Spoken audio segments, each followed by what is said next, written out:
Most people imagine medieval times as a non-stop sequence of battles, crowned kings, dramatic betrayals, and castles burning against the night sky. In reality, much of medieval life passed slowly, quietly, and with very little happening at all. Days blended into one another, marked not by heroic events, but by small routines, minor inconveniences, and unremarkable customs that were so normal at the time that no one bothered to write about them in detail. In many medieval towns, the most important daily event was not a sermon or a proclamation, but the opening of the town gate. This happened every morning, often at sunrise, and it took longer than you might expect. Someone had to locate the key, which was usually kept by an official who did not wake up particularly early. Then the heavy wooden gate, reinforced with iron, had to be unbolted and slowly pushed open, often while several people watched without speaking. For merchants who wanted to enter early, this delay could mean standing outside for an hour or more, doing nothing except waiting and listening to birds. Inside the town, streets were rarely cleaned in any organized way. Waste did not suddenly pile up overnight, it accumulated gradually. People swept small amounts from their doorways, usually pushing dirt and refuse toward the center of the street. Over time, this created raised edges along the sides of the road. Rain helped a little, but mostly it just moved the mess around. The smell became so familiar that people stopped noticing it. Complaints about bad smells were rare, not because the streets were clean, but because everyone assumed this was how streets were supposed to smell. Medieval paperwork was another quiet but constant presence. While many people were illiterate, records still existed everywhere. Monks copied land agreements, tax lists, marriage contracts, and rental disputes by hand, line after line, day after day. Most of these documents recorded events that had no drama at all. Someone paid half a pig instead of a full one. Someone owed grain but delivered it late. Someone argued over a boundary stone that had not moved in decades. These records filled shelves and chests, rarely read again unless a dispute arose, which often happened years later when no one remembered the original issue. People also spent an enormous amount of time waiting for bread to finish baking because ovens were shared and schedules were strict, waiting for church services to end, which could feel endless if the priest decided to speak at length, waiting for officials to arrive, which they often did not do on time. Waiting was not seen as frustrating in the modern sense. It was simply part of life. There was nothing else to do during these moments, so people stood, sat, or leaned against walls and let time pass. Clothing repairs took up more hours than clothing creation. Most people owned very few garments, and each one had to last as long as possible. Small tears were stitched immediately, sometimes badly, sometimes repeatedly in the same place. Over the years, a single tunic could contain layers of repairs, each one a reminder of an ordinary moment when the fabric gave way. These repairs were done without ceremony, often by candlelight, and rarely recorded or discussed. Medieval meals were also far less exciting than popular imagination suggests. For most people, food was repetitive. Bread, porridge, and simple stews appeared again and again. Spices were expensive and used sparingly, not dramatically. Meals were eaten slowly, often in silence, because talking with a full mouth was discouraged, and because there was not much to say. The same people sat in the same places each day, using the same bowls and spoons until those objects wore down or broke. Animals were everywhere, and not in a picturesque way. Chickens wandered through yards and sometimes into houses. Pigs roamed freely in many towns, eating scraps, and occasionally causing minor problems by knocking things over. Horses stood for long periods doing nothing, waiting to be needed. The presence of animals meant constant low-level noise, shuffling, snorting, clucking, and the sound of hooves on stone. This background noise faded into normality and was only noticed when it stopped. Medieval weather was another subject of constant attention but little excitement. People talked about rain, wind, and cold endlessly, not because it was dramatic, but because it affected everything. A week of rain meant muddy roads and delayed travel. A dry spell meant worries about crops. There were no forecasts, only observation and repetition. People remembered previous years not by dates, but by weather patterns, saying things like the year of the long rain or the cold winter after the bad harvest. Medieval disputes were incredibly small. Arguments over borrowed tools, shared fences, or unpaid favors could last for years. These disputes rarely involved shouting or violence. Instead, they involved repeated complaints to local authorities, who recorded them carefully and resolved them slowly. Sometimes the resolution was so minor that it changed almost nothing. A person might be ordered to return a bucket or apologize in public, and life would continue exactly as before. Religion filled much of daily life, but not always in an intense way.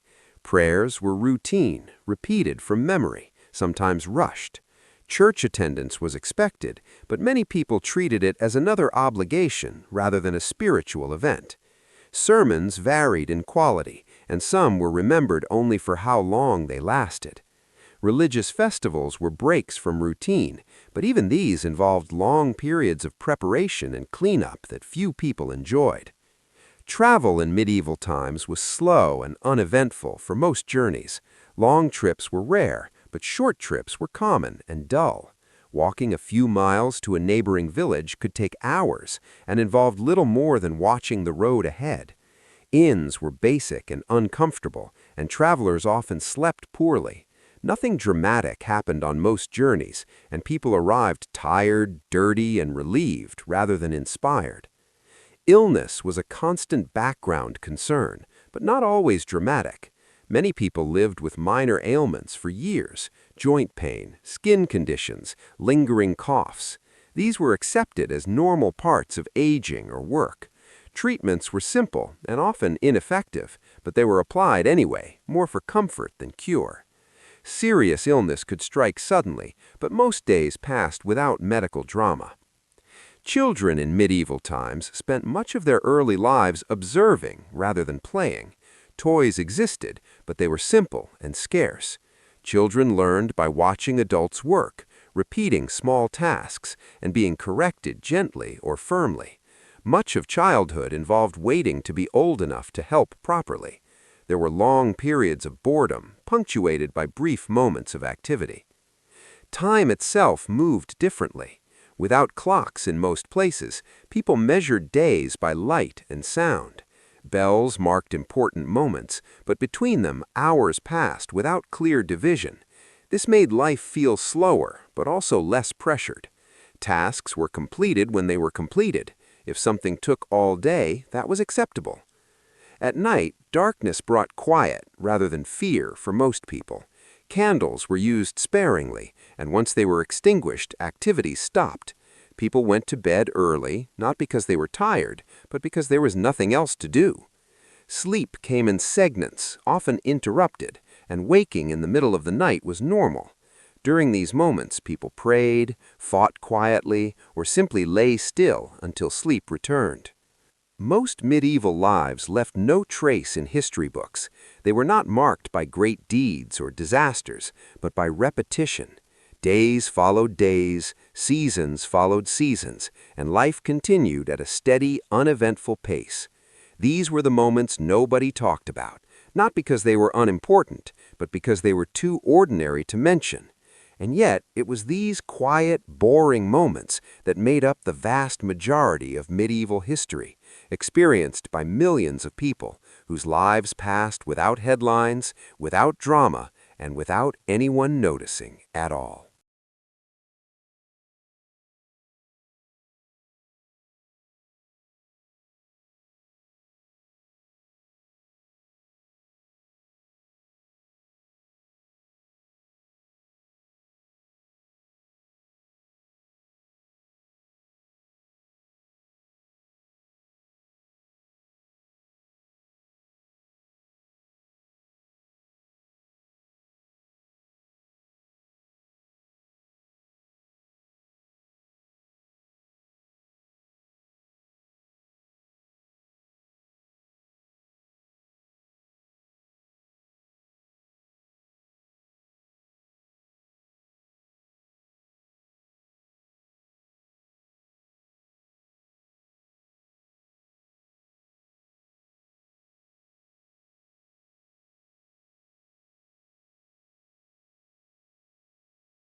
The passing of weeks was marked less by dates and more by habits.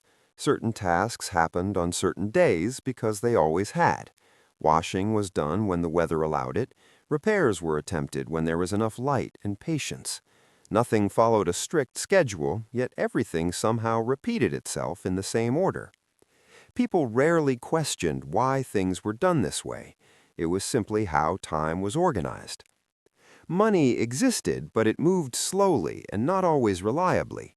Coins were worn down, clipped, or mismatched, and many transactions relied on trust rather than exact amounts. Debts were remembered in conversation more often than written down. Someone might owe another person for years with no urgency to settle the matter. As long as both parties remembered the agreement, it was considered valid. Personal privacy was minimal, but not especially troubling. Families shared rooms, beds, and daily routines. Conversations were overheard, arguments were witnessed, and moments of rest happened in plain view. People learned to ignore what did not concern them. This unspoken agreement made crowded living conditions tolerable. Craftsmen spent much of their time preparing rather than producing. Tools were sharpened repeatedly, materials were measured, sorted, and stored. A full day's work might result in only a small finished object. This was not seen as inefficient. Care mattered more than speed, and rushing was often associated with poor quality. Sound traveled differently in medieval settlements. Bells carried far and were used for many purposes, not just church services. A bell could signal a meeting, a warning, or simply the passage of time. People paused briefly when they heard it, adjusted their actions, and then continued. The bell did not interrupt life so much as gently guide it. Disagreements within families were common but subdued. Raised voices were rare. Most conflicts played out as quiet resentment or prolonged silence. Eventually, practical needs forced cooperation again. These small tensions were part of everyday life and rarely mentioned outside the household. Seasonal changes shaped behavior more than personal choice. In winter, activity slowed naturally. People slept more, spoke less, and accepted inactivity. In summer, work expanded to fill the long days, even if there was no immediate reason to hurry. These shifts were accepted without complaint, as there was no alternative. Entertainment was simple and often repetitive. Stories were told and retold, sometimes inaccurately, sometimes word for word. Songs were sung until everyone knew them by heart. Games required little equipment and ended when someone lost interest. Boredom was not something to escape, it was a condition to endure. Even moments of danger were often anticlimactic. A fire might start and be extinguished quickly. A fight might break out and end before anyone was seriously hurt. These incidents were remembered briefly and then folded into the larger pattern of normal life. Most medieval people never traveled far from where they were born. Their world was small and deeply familiar. They knew every bend in the road, every uneven stone, every neighbor's habits. This familiarity created a sense of stability that made change feel unnecessary and even unwelcome. The sky itself was a constant presence. Without artificial light, people noticed the movement of stars, the phases of the moon, and the slow shifting of seasons. These changes were observed quietly, without interpretation or wonder. They were simply there, night after night.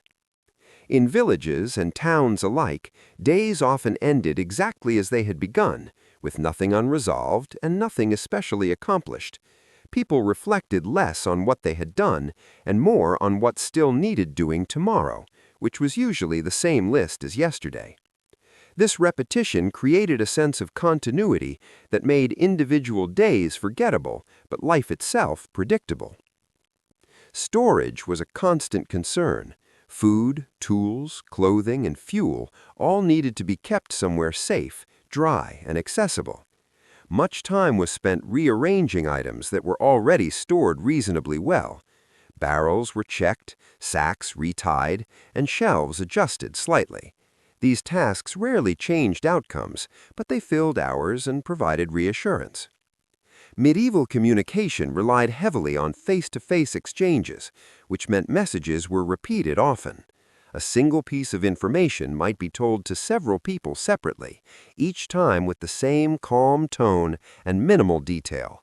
There was no urgency unless someone specifically said there was. Most information traveled slowly and settled quietly into general awareness. Homes aged gradually. Roofs sagged, walls cracked, and floors wore thin in places where people walked most. Repairs were small and incremental. A hole might be patched instead of replaced. A beam might be supported rather than fixed. Houses became records of long-term occupation, shaped by countless minor adjustments. There was little distinction between work and rest. Sitting could be restful or productive, depending on whether someone was mending, sorting, or simply watching. Rest did not require justification, and work did not require constant effort. This blurred boundary made days feel long but not necessarily exhausting. Weather dictated mood more than events did. A gray, damp day might pass in near silence, while a bright one encouraged brief conversation and open doors. These changes were subtle and rarely commented on, yet everyone noticed them. Festive decorations, when they appeared, were modest and familiar. Branches, cloth, and reused ornaments were brought out, then carefully put away. Their presence marked time more than celebration. The act of setting them up and taking them down was often more memorable than the day itself. Medical care, when sought, involved patience rather than hope. Remedies were applied slowly, often over many days, with little expectation of quick improvement. People waited to feel better rather than expecting treatment to make them better. This waiting was accepted as part of recovery. Children grew up observing all of this without questioning it. By the time they were adults, these patterns felt natural and unchangeable. The idea that life could be organized differently rarely occurred to them. They stepped into adult roles smoothly, continuing the same rhythms. Old tools were rarely discarded. Even broken items were kept, stored, or repurposed. A cracked pot might hold nails. A worn cloth might become a cleaning rag. Nothing left the household unless it was completely useless, which was rare. Time moved on without ceremony. Birthdays were not marked. Anniversaries passed unnoticed. Years blended together, remembered only when something unusual interrupted them. For most medieval people, life was not a story with a beginning, middle, and end, but a long, present moment that slowly shifted. And so, medieval history unfolded quietly, shaped by countless unremarkable lives lived in routine and restraint. These were the things nobody talked about, not because they were secret, but because they were everywhere, filling the medieval world with ordinary days that left no echo beyond themselves.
Seasons returned again and again with little variation, and people noticed this repetition more than any single event.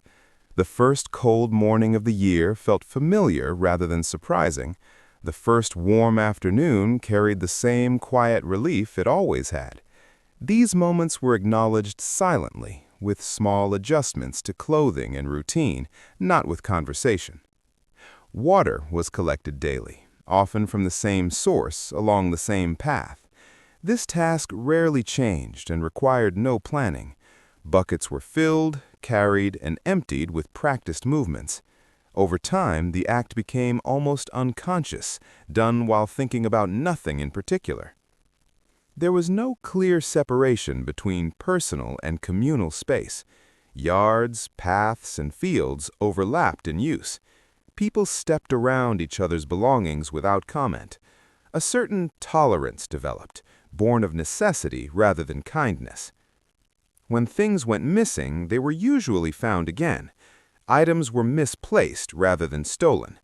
Accusations were avoided unless absolutely necessary, as they disrupted the fragile balance of daily cooperation. Most problems resolved themselves through waiting. Conversations were brief and functional. Greetings were exchanged, questions answered, and then people moved on. Long discussions were rare outside of specific settings. Silence filled the spaces between words, and no one felt compelled to fill it. Sleep patterns were flexible. People slept when tired and woke when rested or needed. Nighttime waking was common and unremarkable. The idea of uninterrupted sleep had little importance. Rest was taken in pieces whenever possible. Repairs to clothing and tools created a layered look to everyday objects. Patches overlapped patches. Stitching varied in quality depending on who had done it and when. These imperfections were accepted as signs of use, not flaws. Animals aged alongside people. A working animal's decline was noticed gradually. Tasks were adjusted to match its abilities until it was no longer useful. This transition was quiet and practical, without sentimentality. Young people learned patience early. Waiting was part of education. Waiting for permission, for instruction, for opportunity. This waiting shaped expectations and limited ambition, creating a sense that life unfolded at its own pace. When unusual events did occur, they were often absorbed quickly. A strange visitor, an odd weather pattern, a sudden illness. These moments interrupted routine briefly and then became stories told without emphasis, soon blending into memory. And so medieval time continued its steady movement, not forward in a dramatic sense, but outward, expanding through repetition. The era was built not on moments worth recording, but on countless ordinary actions performed so often that they seemed timeless, unnoticed, and entirely unremarkable. The passing of authority from one person to another rarely caused immediate change. A new official might take over a role, but daily routines remained untouched. People listened to announcements, acknowledged them, and then continued exactly as before. Adjustments, if they happened at all, were gradual and barely noticeable. Objects were reused until they no longer held together. Rope was knotted again and again, becoming shorter each time. Containers were sealed with whatever material was available. Nothing was replaced quickly, and replacement was often imperfect. This created a landscape of patched, altered, and adapted belongings that reflected years of quiet use. Weather damage accumulated slowly. Rain softened walls, wind loosened roofing, sunlight faded cloth. None of this prompted immediate action. These changes were accepted as ongoing conditions rather than problems to solve. Maintenance happened when it happened. Even boredom itself was familiar. People experienced long stretches with nothing to occupy them beyond thought and observation. This boredom was not described or analyzed. It was simply endured, passing as naturally as the hours. Local customs governed behavior more than written law. People knew when to speak, when to stay silent, and when to intervene. These rules were learned early and rarely explained. Breaking them did not usually lead to punishment, but to quiet disapproval, which was often enough. Craft knowledge was transmitted casually. A child watched, then tried, then improved. There were no manuals or structured lessons. Skills developed unevenly, shaped by opportunity rather than intention. Mastery came slowly, if at all. Animals marked time as clearly as bells. Feeding schedules, milking times, and rest periods created a rhythm that structured the day. These routines were followed without thought, guiding human activity as much as any clock could. Objects carried history without words. A worn threshold showed how many feet had crossed it. A bent tool revealed years of pressure. These signs were understood intuitively, without reflection or pride. Minor injuries were common and rarely mentioned. Cuts, bruises, and aches were treated quickly and forgotten. Only severe injury interrupted routine. Otherwise, pain was managed quietly and incorporated into daily life. People rarely spoke about the future in abstract terms. Plans were short and practical. Tomorrow, next week, next season. Anything beyond that felt distant and uncertain, not worth detailed consideration. And so, medieval life continued, sustained by acceptance rather than ambition. Days followed each other without urgency, filled with tasks that repeated endlessly and moments that left no trace. This was the unnoticed history of the medieval world, made not of events, but of time passing slowly, steadily, and without anyone feeling the need to record it.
Over centuries, the slow rhythms of life became so ingrained that they shaped entire communities without notice. Villages expanded gradually, sometimes by a single house or a small cluster of barns, often built with materials salvaged from older structures. Streets and paths shifted imperceptibly as repeated footsteps created new routes. Walls, fences, and gates were repaired again and again, each patch reflecting both necessity and continuity. No one recorded these changes, they simply became part of the landscape. Families carried forward patterns that had endured for generations. Children watched and mimicked parents, absorbing routines silently. Tasks like tending animals, fetching water, preparing food, or repairing tools were learned through repetition rather than instruction. Responsibility increased slowly with age, and the transition from child to adult was almost seamless, defined more by habit than ceremony. Births, marriages, and deaths were quietly noted, absorbed into the daily rhythm rather than celebrated with spectacle. Fields and farmland changed subtly over time. Furrows deepened where plows repeatedly passed. Irrigation channels silted gradually, requiring ongoing minor maintenance. Crops followed predictable seasonal patterns, sowing in spring, tending through summer, harvesting in autumn, and storing through winter. Each cycle repeated almost identically, its predictability shaping human activity more than any official calendar. Markets and fairs punctuated life only subtly. Merchants arrived with familiar goods, villagers exchanged necessities with methodical care, and discussions remained practical and restrained. News from distant towns arrived slowly, filtered for relevance, and was quickly absorbed or forgotten. Stories of battles, coronations, or disasters far away had little impact on daily life, experienced as abstract curiosities rather than immediate concerns. Daily labor dominated existence. Tasks were repetitive and essential: tending animals, maintaining fires, carrying water, repairing tools, and preparing meals. Clothing was patched repeatedly. Furniture, doors, and utensils were repaired continuously. Success was measured in survival and functionality, not speed, skill, or recognition. Mistakes were corrected gradually and quietly, without fuss or drama. Leisure, when it occurred, was limited and repetitive. Children played simple games, often repeating the same movements over and over. Adults might tell the same stories, sing the same songs, or observe the same events year after year. Conversation focused primarily on practical matters: weather, crops, animals, and household tasks. Moments of rest were brief and functional, allowing work to continue. Time itself was absorbed gradually. Generations observed subtle changes in environment, structures, and customs, noticing shifts only in comparison with memory. Minor technological adaptations, such as a slightly improved plow, a sturdier wheel, or a new type of bucket, were incorporated slowly, tested over decades, and adopted only when proven reliable. Changes were almost invisible on a day-to-day basis, experienced as extensions of continuity rather than disruption. And so medieval life persisted across centuries, defined by repetition, patience, and the quiet accumulation of ordinary acts. Dramatic events, battles, and political upheavals existed only in records. The lived experience of the era was far subtler, dominated by daily work, seasonal cycles, minor repairs, and the uncelebrated persistence of ordinary people. This was the real medieval world, slow, steady, and profoundly mundane, a history almost entirely unnoticed, yet forming the invisible backbone of an entire civilization. As centuries passed, the slow accumulation of routine became the defining feature of life. Villages maintained the same basic layout. Homes, barns, wells, and paths persisted, altered only gradually by repair, wear, and minor adjustments. Roads widened or shifted imperceptibly under constant use. Fences sagged, roofs needed patching, and walls darkened with age. These small, almost invisible changes were absorbed into everyday life, shaping human behavior without ceremony or record. Families carried forward long-standing patterns. Children watched parents and neighbors, learning to perform essential tasks without formal instruction.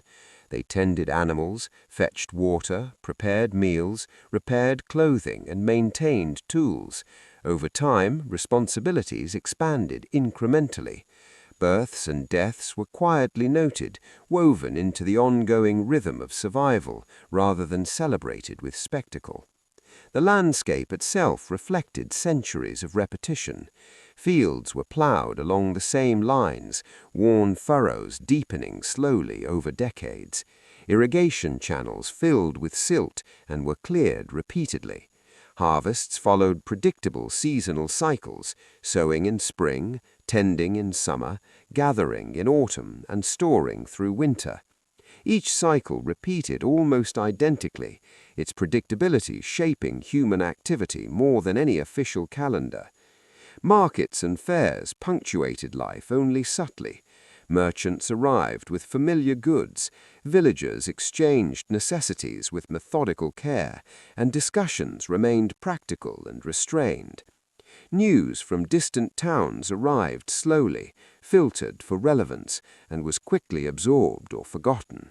Stories of battles, coronations, or disasters far away had little impact on daily life, experienced as abstract curiosities rather than immediate concerns. Daily labor dominated existence. Tasks were repetitive and essential: tending animals, maintaining fires, carrying water, repairing tools, and preparing meals. Clothing was patched repeatedly. Furniture, doors, and utensils were repaired continuously. Success was measured in survival and functionality, not speed, skill, or recognition.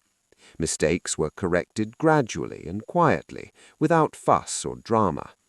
Leisure, when it occurred, was limited and repetitive. Children played simple games, often repeating the same movements over and over. Adults might tell the same stories, sing the same songs, or observe the same events year after year. Conversation remained practical, focused on work, resources, or the weather. Rest was functional, a brief pause to prepare for more labor. Even minor changes, slightly improved tools, a sturdier wheel, or a new type of bucket were incorporated slowly, incorporated into routines only after years of testing. Generations observed these small adaptations, integrating them seamlessly into daily life without fanfare or ceremony. The passage of time was measured in accumulated experience, subtle changes in structures, and the steady persistence of familiar routines. Thus, medieval life endured across centuries through repetition, patience, and quiet adaptation. The grand events of history, wars, conquests, and political upheavals were exceptional and recorded, but the majority of life consisted of the mundane, unnoticed, and persistent. This was the true medieval world, a slow, continuous rhythm of ordinary lives, mundane tasks, and enduring routines, the invisible backbone of centuries that history rarely remembers. As centuries passed, the slow accumulation of routine became the defining feature of life. Villages maintained the same basic layout. Homes, barns, wells, and paths persisted, altered only gradually by repair, wear, and minor adjustments. Roads widened or shifted imperceptibly under constant use. Fences sagged, roofs needed patching, and walls darkened with age. These small, almost invisible changes were absorbed into everyday life, shaping human behavior without ceremony or record. Families carried forward long-standing patterns. Children watched parents and neighbors, learning to perform essential tasks without formal instruction. They tended animals, fetched water, prepared meals, repaired clothing, and maintained tools. Over time, responsibilities expanded incrementally. Births and deaths were quietly noted, woven into the ongoing rhythm of survival rather than celebrated with spectacle. The landscape itself reflected centuries of repetition. Fields were ploughed along the same lines, worn furrows deepening slowly over decades. Irrigation channels filled with silt and were cleared repeatedly. Harvests followed predictable seasonal cycles, sowing in spring, tending in summer, gathering in autumn, and storing through winter. Each cycle repeated almost identically,